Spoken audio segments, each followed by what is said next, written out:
창세기 28장 10절에서 19절 교도가시고 마지막 19절 우리 같이 합독합니다. 제가 먼저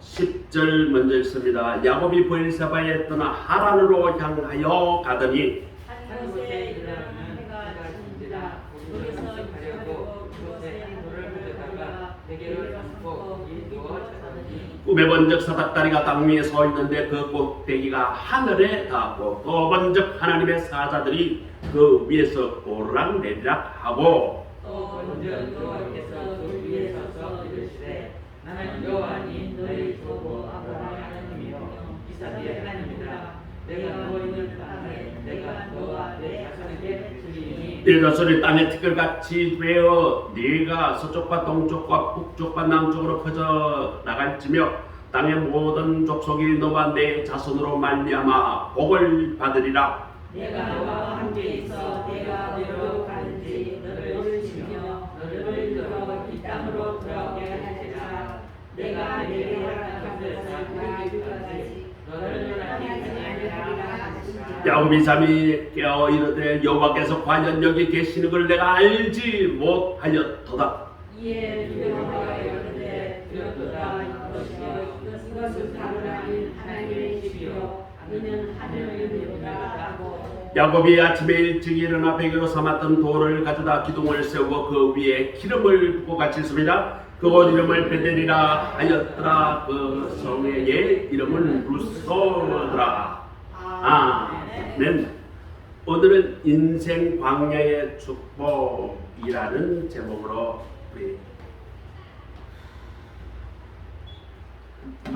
우리 같이 하나님께 은혜를 받고자 합니다.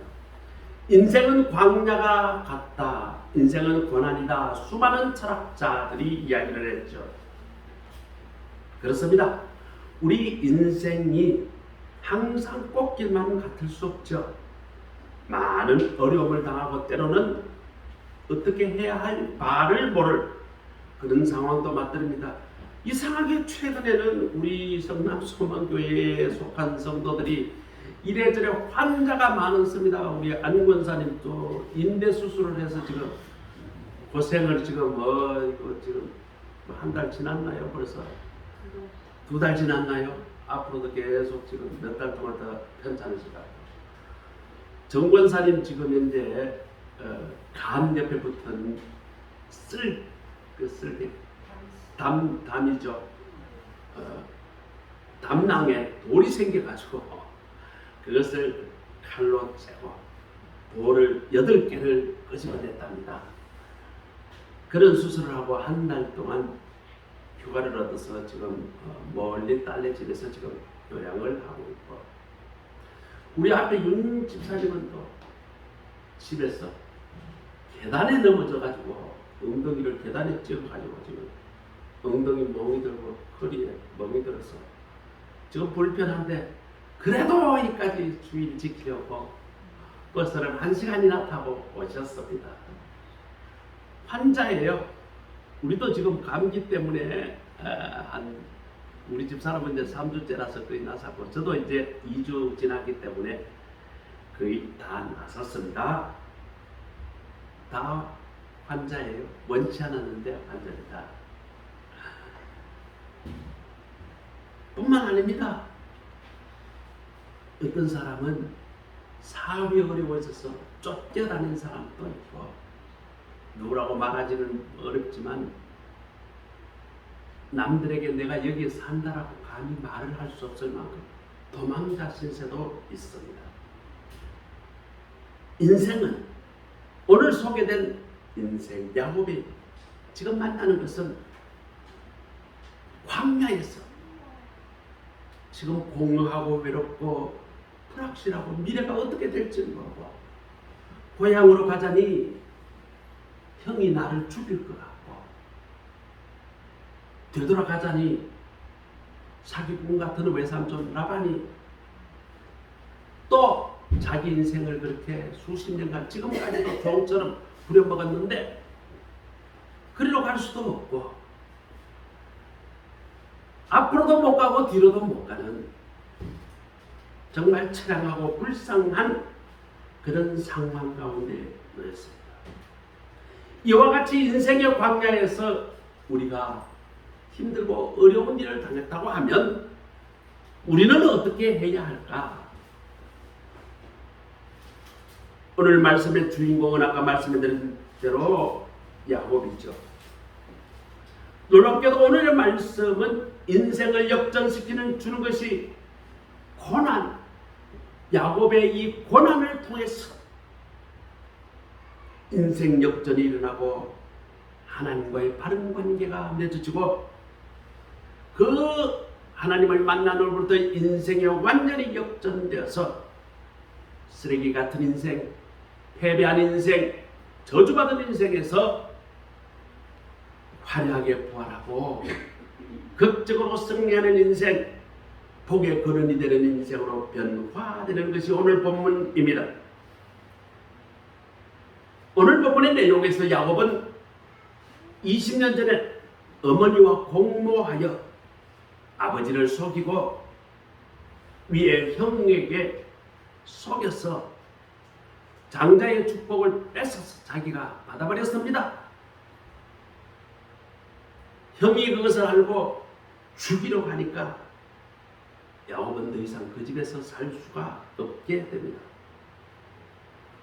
언제 형의 소나기에서 죽을지도 모르고 이 사실을 아버지가 또 알았다면 자기에게 또 내려질 그 벌이 두려웠기 때문에 어머니와 짜고 어머니의 친정 그리고 외삼촌이 살고 있는 이 천리가 떨어진 밧단 아람이라는 곳으로 하란이라는 곳으로 도망쳤습니다.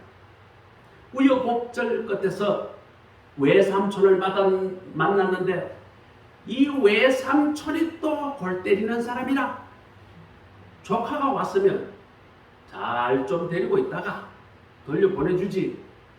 여기서 말이죠. 외삼촌이 이 야곱을 자기 집의 종처럼 짐승들을 치라고 일을 시킵니다. 품삯도 없어요. 그냥 일하고 밥만 먹여주고 재워줍니다.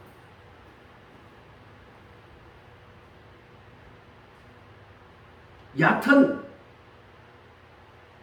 외삼촌과 약속하기를 외삼촌님 저기 검은 양, 흰 양을 외삼촌이 하시고 어쩌다가 점박이가 하나씩 태어나면 그놈은 제가 합시다. 외삼촌이 뭐 그렇게 하지 뭐 그렇게 했는데 하나님이 복을 주셔가지고 점박이는 많이 태어나고 하얗고 까만 거는 잘 안 태어났던 모양이에요. 여기에서 말이죠. 이 외삼촌이 야곱을 죽이고 다 뺏으려고 하는 것을 야곱이가 눈치를 챘어요. 그래서 그곳에서 살 수가 없잖아요. 또 도망을 치고 고향으로 돌아오다가 그 상황에서 이제 조금만 더 가면 형 에서가 있는 고향 땅 앞에서 밤을 맞아서 이 에서가 야곱이 그 상황에서 생긴 이야기가 오늘의 이야기입니다. 오늘 본문 11절에 보면 한 곳에 이르르니 어떻게 됐다고요? 해가 졌더라. 뭐 사실 뭐 그렇게 터벅터벅 빨리 걸어갈 이유도 없습니다. 빨리 가면 죽으니까. 에서 만나면 에서가 지금 말이죠. 군대를 지금 데리고 있었다 그랬어요. 나중에 더 읽어보면 형이 왔는데 칼찬 병사 300여 명을 데리고 왔다. 그 말은 무슨 말이에요? 죽이러 온다 이 말이죠. 형은 지금 평생 동안 지금 일을 갈고 있습니다. 그러니 빨리 갈 수도 없는데 어쨌든 고향은 가야 되니까 왜 뒤로 돌아가면 외삼촌이 또 죽이려고 그러고 그러니 고향 가기는 가야 되는데 가면 죽을지라 빨리는 못 가겠죠. 어쨌거나 그 가운데서 밤을 맞았습니다. 해가 졌다는 말입니다. 여기서 해가 졌다는 표현은 무엇일까요? 이제 더 이상 길을 갈 수가 없다. 깜깜해가지고. 인생에 가는 길에 해가 질 때가 있습니다. 어떤 이는 40대에 열심히 일어나서 자녀들과 우리 가족을 부양해야 하는데 이때 직장에서 해고가 되어가지고 어찌할 바를 모르게 되는 경우도 있습니다. 어떤 사람은 한참 사업이 잘 돼야 할 시기에 사업이 부도났어 밤을 맞이한 사람 또 있습니다. 그리고 해가 졌다는 것은 무엇일까요? 아무것도 할 수가 없는 상황이 되었다는 것입니다. 활동의 정지입니다. 느닷없이 활동이 끝이 되어버렸습니다. 내 친구 중에 잘 나가는 친구가 있습니다. 이 친구가 담배도 피지 않는데 갑자기 40대에 폐암 진단을 받았습니다. 아무것도 할 수 없고 중도 하차가 되었습니다. 결국 그 친구 죽었어요. 이와 같이 인생 황혼길에서 인생길에서 뜻밖의 열심히 해 가운데서 열심히 걸어가야 될 인생이 원치 않게 해가 저물어서 더 이상 아무것도 할 수 없는 상황에 놓이는 경우가 얼마든지 있습니다. 우리 집 사람이 암 수술을 한다고 삼성의료원에 갔을 때에 세상에 20대의 암 환자, 젊은 사람, 아가씨고 총각이고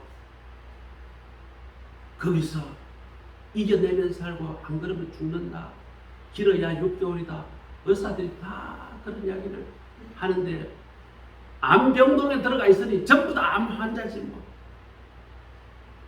얼마나 안타까운 인생이 많은지 몰라요. 연세가 70 넘은 사람 암 걸린 것은 뭐 그러다가 돌아가시겠지 이러는데 20대, 30대, 40대가 암병동에 가득 차 있는 모습을 보고 우리 집사람도 그때가 40대인가 50세인가 여하튼 암에 걸려서 정말 인생에 해가 진 것을 경험하기도 했습니다. 또 해가 졌다는 말은 무슨 말일까요? 인생에 황혼이 왔다. 아무리 뜨겁게 열정적으로 일을 하고 싶은데도 사람들은 이제 그만하라고 합니다. 우리 김대식 교육 부총장님도 제가 봤을 때 우리나라의 인재 중에 인재인데 얼마든지 지금 대학에서 젊은 사람 제가 보니까 지금 50대 교수들보다 체력이 더 왕성한 것 같아요. 아니 그리고 얼마나 폭넓은 지식과 가르치는 그것이 탁월하십니까? 싱가포르 대학에서도 오랫동안 교수를 하실 정도로 외국어도 능통하시고 공학에 경영학에 그 많은 지식과 그 많은 그런 탤런트가 더 가르치고 충분히 해도 되는데 정말 가르치고 싶은데 그만하라고 합니다. 인생의 황혼이 왔다는 말입니다. 저도 국가 일을 했어요. 일을 크게 벌렸습니다. 인터넷이라는 기업에 쓰는 망을 이것이 국가적으로 쓸 수 있도록 제가 아이디어를 내고 국가에다가 그걸 제안을 했어요. 처음에는 무지 바꾸는 거였어요. 아니 기업에 쓰는 것을 어떻게 국가에 쓰려고 그러느냐. 국가에 쓰려면 보안도 철저해야 하고 그리고 컨트롤을 가능해야 되고 개개인마다 또 과금도 해야 되고 국가에서는 기본적으로 반드시 되어야 될 것이 보안과 통제와 관리와 이 모든 것이 다 기능이 되어야 되는데 인터넷이라는 것은 처음에 나올 때 아이디어가 대학 교수님들끼리 그저 이메일 주고 파일을 주고받는 그런 용도로 개발된 것인데 그걸 어떻게 국가용으로 쓰겠다고 하느냐. 설득을 하고 한번 테스트를 해보고 요구하는 기능은 제가 다 개발을 해주겠다. 그래서 국가로부터 국가가 요구하는 교육서를 받고 제가 해주겠다고 약속을 하고 그 프로젝트를 땄어요. 세계 최초로 인터넷을 국가망으로 개발하는 프로젝트를 제가 아이디어를 내고 그것을 국가연구원, 지금은 이제 에투리, 그리고 키에트, 그리고 KT의 전송망연구소 연구원들만 2만 명을 데리고 이 프로젝트가 개발이 시작되었어요. 한참 잘 개발이 되고 있는데 전체 규격이 저에게 개발을 해달라는 것이 대략 18,000가지의 규격이었어요. 한 만여 가지 개발을 했는데 이제 그만하라고 합니다. 정권도 바뀌었고 또 하는 사람들도 자신이 붙었고 이제 한 5년 동안 제가 개발을 하니까 국가망에 필요한 기본적인 기능들이 미국 엔지니어들을 도움받아서 한국 엔지니어들과 같이 개발을 하면서 작은 인터넷이 어마어마한 시스템으로 발전되었습니다. 그런데 제가 말이죠. 제 머릿속엔 다 있잖아요. 이렇게 하면 되겠다. 안 되면 미국 가서 또 필요한 기술을 쌓으면 되잖아요. 얼마든지 할 수 있는데 인생의 황혼이 왔는지 그만하라고 해요. 얼마나 아쉬웠는지 몰라요. 그 인터넷망이 지금 우리나라가 전 세계에서 가장 잘 돌아가는 인터넷이 된 배경입니다. 지금 우리 대한민국의 인터넷이 자랑스럽습니다. 이 운영 시스템이 전 세계 국가의 70%가 우리나라 걸 그대로 갖다 씁니다. 이 운영 시스템이 너무나 복잡하기 때문에 이 운영 시스템을 쓰지 않은 나라들은 속도가 너무 느려요. 참 대단한 것을 개발했다 생각을 하는데도 인생 황혼의 때가 오더라는 겁니다. 오늘 이 야곱의 초라한 모습이 바로 오늘을 살아가는 우리의 모습입니다. 우리의 인생은 늘 우리를 위협하는 온갖 무시무시한 위협으로부터 쫓기며 살아가고 있습니다. 그래서 인생은 항상 두렵고 긴장하며 불안해합니다. 그런데 그럼에도 불구하고 더 나아가 우리를 더욱더 불안하게 만드는 것은 우리의 이러한 불행한 인생의 문제를 아무도 대신해 주지 않는다는 것 사실입니다. 내가 슬픔을 당하고 내가 어려움을 당해도 아무리 부모가 잘나고 재산이 많아도 자녀의 공부나 자녀의 문제를 대신해 줄 수 없어요. 얼마 전에 우리 아들이 말이죠. 1년간 잘 사귀는 아가씨하고 깨졌대요. 그 아가씨가 너무너무 좋아요. 제가 봤을 때는 너무 과분한 아가씨가 좋아요. 야, 참 저 아가씨 며느리 봤으면 참 좋겠다. 그리고 우리 아들도 참 좋겠다. 그런데 뭐 때문에 깨졌는지 몰라도 깨졌대요. 우리 아들이 얼마나 마음에 상심하는지 몰라요. 야, 그렇다고 제가 가서 어떻게 해줄 수가 없잖아요. 그래서 또 중간에 사람을 넣고 해서 관계를 회복시켜 주려고 제가 온갖 노력을 해가지고 다시 둘이가 또 만난다는 소문을 들었어요. 그런데 얼마 못 가서 또 완전히 결별했다.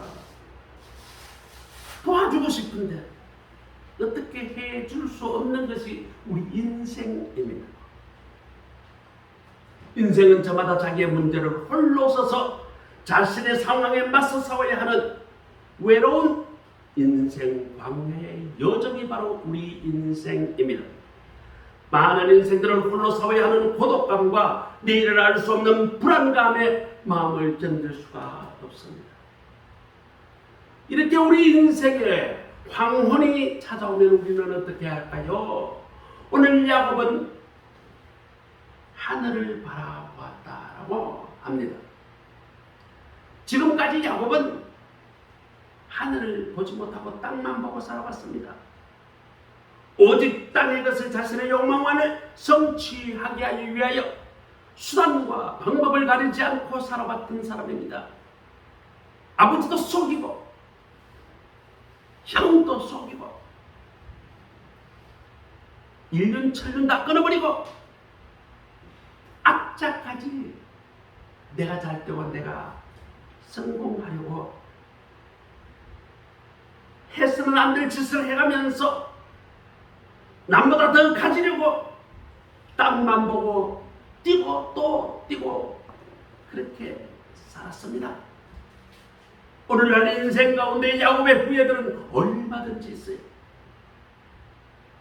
그러다가 어느 날 인생의 해가 저물어 아무도 없는 고독한 광야에서 돌베개를 베고 자다가 오늘 야곱이 하나님을 만납니다. 이게 인생의 가장 큰 축복입니다. 야곱이 잘 나가고 진짜 돈도 많이 벌고 진짜 큰 일이 없었더라면 하나님을 찾았겠습니까? 야곱이 인생 광야에서 도망치고 갈 데도 사실은 없는데 베델이라는 곳에 이르렀습니다. 아직은 베델은 아니죠. 루스죠. 얼마나 빨리 달렸는지 하룻밤에 200리가 넘는 걸 단숨에 달렸어. 막막한 광야에서 그는 해가 졌어. 눕비는 누워야 되는데 그 광야에서 베개 비슷하게 생긴 돌 하나를 찾아가지고 베고 누워 잡니다. 잠이 오겠어요. 사막은 얼마나 춥겠어요. 또 지금 내가 도대체 지금 뭐 하는 짓이냐.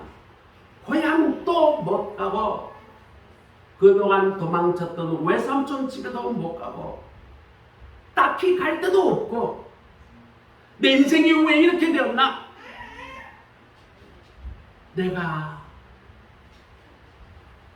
그래도 사랑하는 아버지, 사랑하는 형이 있었는데 내가 더 처하지 않으려고 그들을 속이고 사기치고 그들이 형이 받아야 할 복을 내가 가로챘구나. 이런 죄책감이 아마 깊이 들었을 것입니다. 세상에 아무리 생각해도 내 같은 놈이 없겠구나. 내 같은 죄인이 없겠구나. 내 같은 놈이 하나님이 나를 진짜 사랑해 주시겠나. 내 같은 놈은 하나님 앞에 저주받아 마땅할 거야. 내가 해도 너무했구나. 형은 속이고 그러다 치더라도 하나님의 사람 아버지까지 속이고 내가 그렇게까지 할 필요가 있었나? 정말 내 자신이 밉구나. 내가 왜 그런 어리석은 짓을 했지? 잠이 오지 않아서 별 생각을 다 하면서 잤겠죠. 뒤척 하다가 설잠이 들었는데 신비한 꿈을 꾸게 되었습니다. 12절에서 15절에 오늘 읽은 본문에서 보니까 사닥다리가 자기 앞에서 하늘 끝까지 달려있고 그 사닥다리 끝에 보니까 천사가 오르락 내리락 하는 것이 보였습니다. 그 야곱의 꼭대기에 보니 천사들과 함께 하나님이 서서 야곱을 내려다보고 있는 그 하나님을 보았습니다. 여러분, 우리의 삶이 아무리 힘들더라도 사방이 절벽처럼 막혔다 할지라도 우리는 알아야 합니다. 하늘에는 언제나 길이 열려 있음을 알아야 합니다.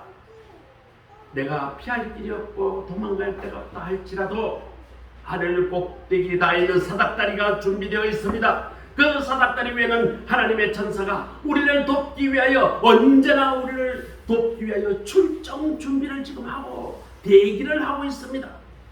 그러므로 우리는 인생의 광야에서 담대해야 합니다. 히브리서 1장 14절에 보면 모든 천사들을 부리는 영으로서 구원 얻을 후사들을 위하여 섬기라고 보내심이 아니냐. 히브리서는 그렇게 이야기하고 있습니다. 하나님께서 천사들을 우리가 부리는 영이라는 것입니다. 구원받은 후사들을 위해서 이 천사들이 섬기라고 보낸다는 것이죠. 준비되어 있다는 것이죠. 우리를 섬기기 위해서 수많은 천사들이 지금 하늘에서 대기하고 있다는 것입니다. 우리가 힘들 때에, 우리는 하늘의 하나님을 쳐다볼 때에 하나님께서는 우리를 돌보시려고 천사를 보내주십니다. 그러므로 우리는 어떤 상황에서도 불안해하지 말고 담대하게 살아가야 하는 것입니다. 그런데 오늘날 우리가 가장 중요하게 생각할 영적 교훈이 있습니다. 그 사닥다리가 무엇인가? 바로 예수님이라는 것입니다. 사닥다리는 땅에서 하늘에 닿는 길입니다. 하나님을 만나는 길입니다. 하나님의 은혜를 입는 길입니다. 바로 예수님인 것입니다. 예수님만이 우리가 천국을 이루는 길이요, 하나님을 만나는 길이요, 하나님께 은혜를 입는 길이 바로 예수님이신 것입니다. 요한복음 14장 6절에 보면 내가 곧 길이요 진리요 생명이니 나로 말미암지 않고는 아버지께로 올 자가 없느니라.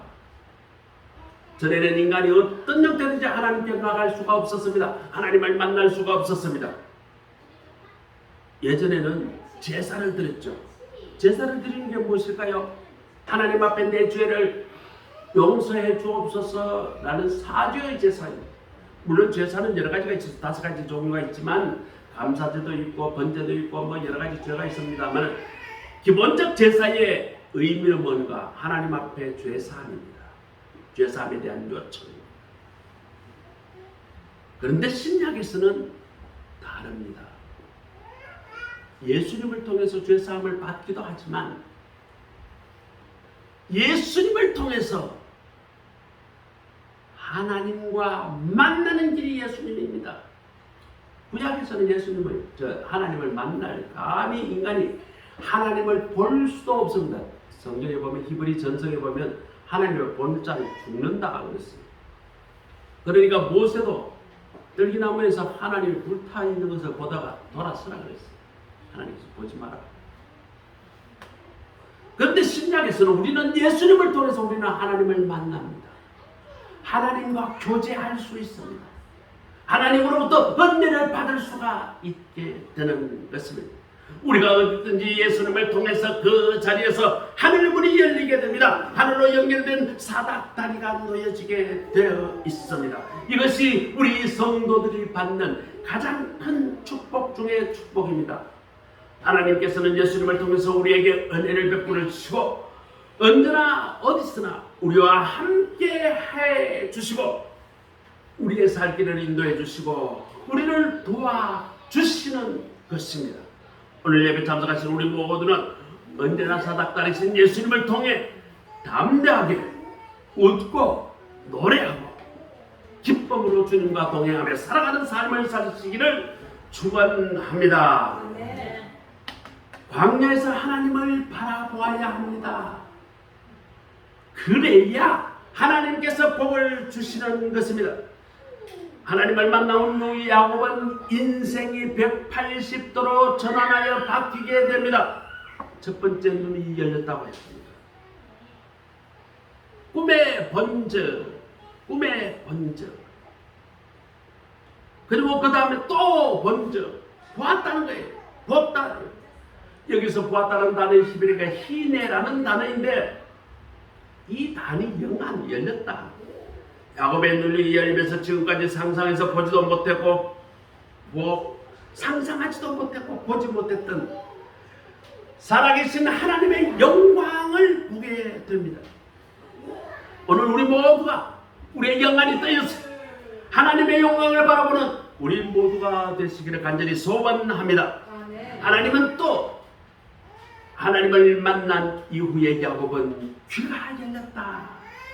귀가 열렸다는 영적 경험을 하게 됩니다.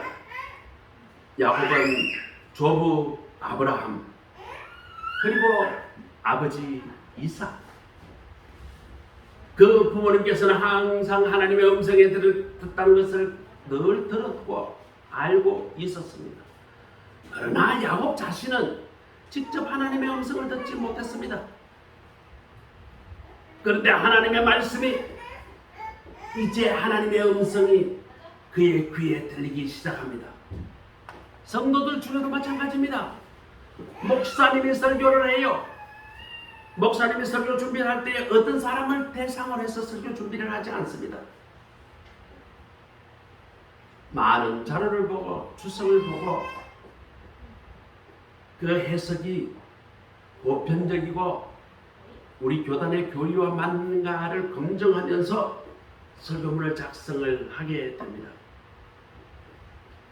설교를 할 때에 어떤 사람은 목사님의 말씀이 내게 신앙 양심에 감동을 주고 내가 저렇게 살아야 되겠다. 하나님의 음성이 들리는 사람이 있습니다. 어떤 사람은 목사님 설교를 하는데 아이고 저거는 저 옆에 있는 저 권사가 들었으면 좋겠다. 이렇게 외국에서 듣는 사람도 있습니다. 아니 심지어 어떤 사람은 목사님이 설교를 했는데 하나님의 음성을 하나도 못 듣는 사람이 있습니다. 예배 마치고 나가는데 목사님 설교가 뭐 있는지 아무 생각도 안 드는 사람이 있습니다. 어떤 사람은 목사님 설교와 시작과 동시에 자는 사람이 있습니다. 습관적으로 자는 사람이 있어요. 왜 눈을 뜨고 듣는데 하나님의 음성을 듣는 사람이 있고 듣지 못하는 사람이 있을까요? 하나님의 음성을 들을 때에 하나님의 음성이다라고 생각하면서 집중하여 듣지 않고 그때 내 생각이 집중하고 다른 데에 내 마음이 가 있기 때문에 들리지 않습니다. 아무리 좋은 하나님의 말씀을 이야기해도 성경을 읽어주어도 하나도 내 마음속에 들리지 않습니다. 그런데 대부분의 사람은 고난의 때가 되면 하나님께 집중합니다.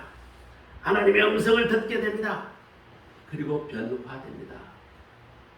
어떤 사람은요 고난과 정말 절망 가운데 있게 되니까 예배 드리는 것도 부족해. 그래서 말이죠 성경을 아예 그냥 써야 되겠다. 24시간 내가 써야 되겠다. 틈만 나면 써야 되겠다. 우리 교회 교인 중에 그런 분도 계십니다. 누구라고 밝히면 않겠지만 이분은 너무너무 힘들어서 하나님 성경 필사하겠습니다. 거기서 하나님의 뜻을 발견하겠습니다. 지금 구약 다 쓰고 신약 한참 지금 어디쯤 썼는지는 모르겠는데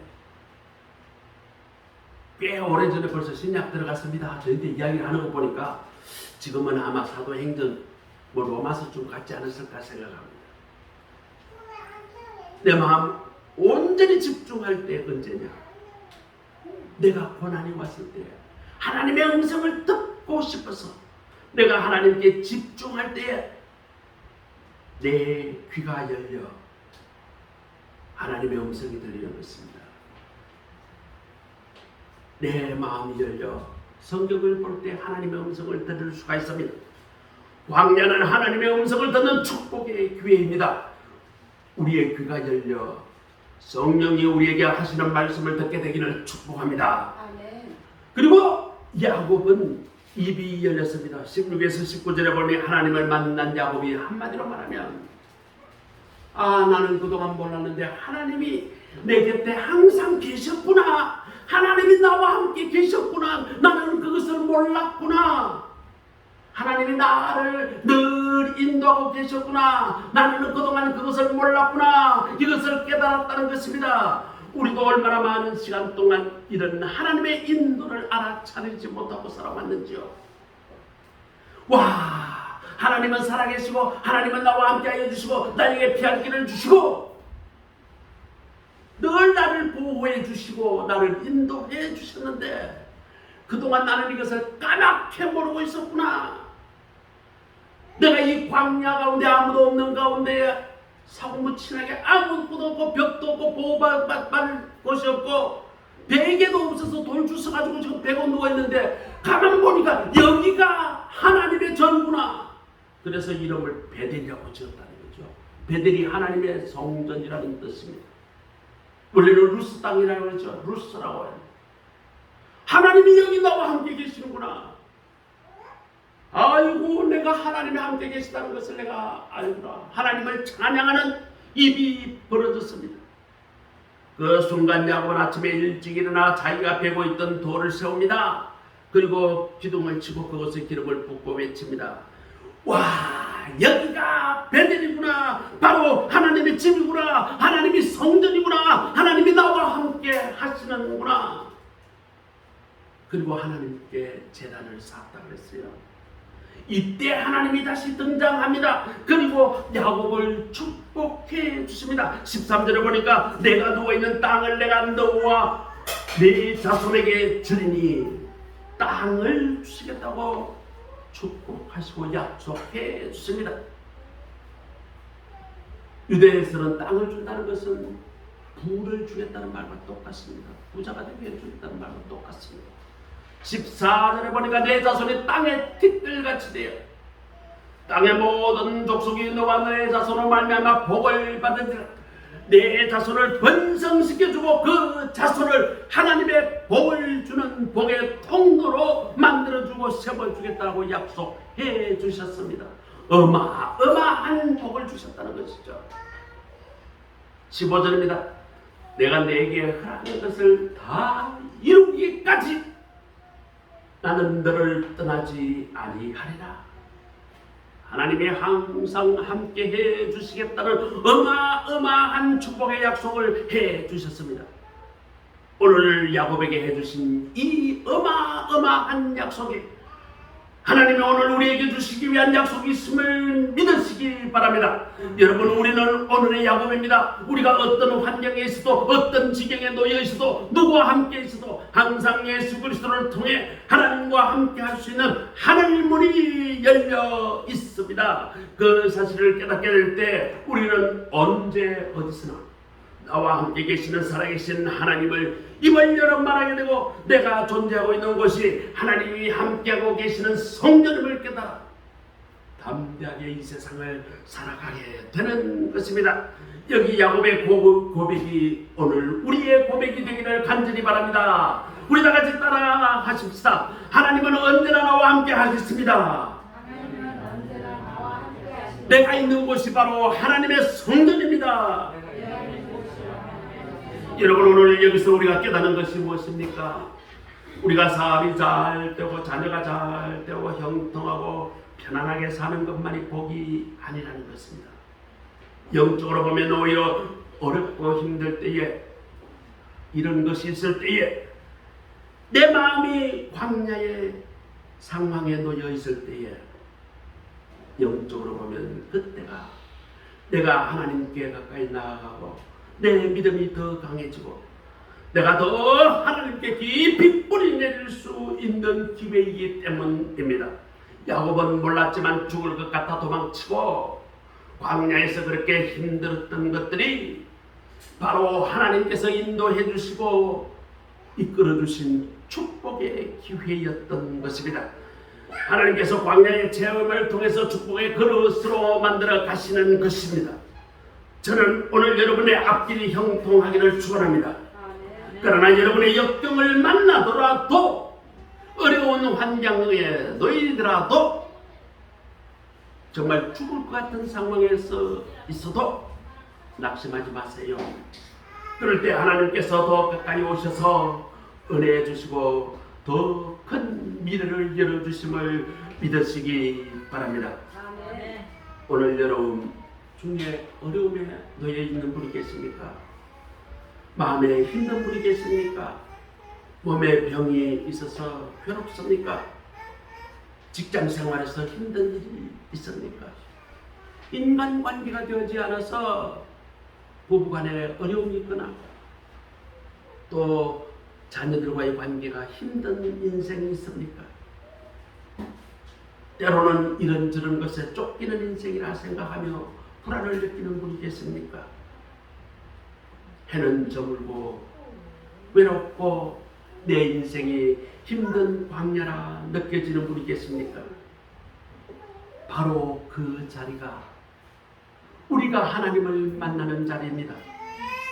인생 광야에서 야곱처럼 하나님을 만나셔서 하나님의 살아계심을 경험하고 하나님의 살아계심을 간증하고 힘차게 살아가시는 우리 모두의 인생이 되시기를 주의 이름으로 축원합니다. 기도하겠습니다. 하나님 감사합니다. 오늘 인생 광야의 축복이라는 말씀으로 말씀을 묵상하였습니다. 우리 인생이 모두 누구나 해가 진 광야의 생활이 바로 우리의 인생이라는 것을 오늘 말씀을 통해서 깨닫습니다. 야곱이 그랬던 것처럼 인생의 황혼이 찾아오고 인생이 해가 져 아무것도 할 수 없는 그런 광야에 놓였을 때 우리는 하나님을 바라봐야 함을 깨달았습니다. 우리의 입을 통해서 하나님을 증거하고 하나님을 찬양할 때에 하나님께서 우리에게 복을 주심을 오늘 말씀을 통해서 깨달았습니다. 우리 인생의 어려운 광야 가운데서 우리가 하나님께 집중하고 하나님을 만나는 자리가 되게 하여 주시고 우리 인생의 광야에서 야곱처럼 하나님을 만나게 하여 주시고 하나님을 살아계심을 간증하고 힘차게 박차고 일어서 힘차게 전진하는 우리의 삶이 되게 하옵소서. 하나님 우리의 삶을 보호하시고 인도하여 주시옵소서. 그러한 하나님을 찬양하며 예수 그리스도의 이름으로 감사하며 기도드립니다. 아멘. 찬송가 363장 363장입니다.